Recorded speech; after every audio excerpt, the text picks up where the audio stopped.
all over Ukraine. I was in Poltava in the center of the country. The alert went off there, and soon on the radio we heard that it was because there were 10 ballistic missiles heading towards Kyiv region. I don't know how many actually hit this particular site and whether other sites were also hit, perhaps secret military sites. But anyway, this is a bit of a scandal in Ukraine, and the General Prosecutor's Office has already said that they are opening criminal proceedings against the organizers of this event, because it has been said time and again in Ukraine that events with large numbers of people should not be held on military training grounds that the Russians may well know the location of, and also the people there may well betray the location of this demonstration of weapons. I was actually at a demonstration of weapons in Poltava region, or a testing of weapons, perhaps better to call it. But what they normally do is with minimum numbers of people and very, very careful that the location is not given away. This time, apparently it was,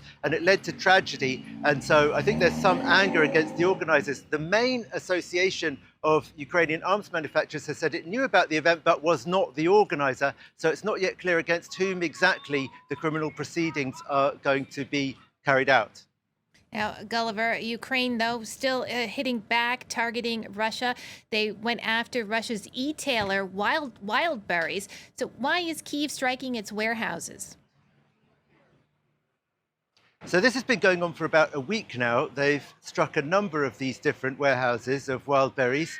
And wild berries apparently accounts for 5% of Russia's GDP. So it's a blow to the Russian economy, that's for sure. And I'm sure that that is something that the Ukrainians consider to be a collateral benefit. But they are at pains to underline that that's not the main reason why they're striking these warehouses. They say the main reason they're striking these warehouses is that they are used for sometimes stockage of weapons, sometimes delivery and stockage of component parts that are used in making weapons. In a way, it's an analog to what the Russians claim to be doing when they strike Ukrainian postal depots, because there may be weapons or weapons components or other things needed for the army there. The Ukrainians, I heard just now on the radio, Valery Charly, former ambassador to Washington, underlining very strenuously that it's clear that there's not only civilian produce in these places. From the smoke, the kind of smoke that goes up, you see these big black clouds of smoke. That wouldn't be happening if it was only civilian, if it was only being used for civilian purposes, he said.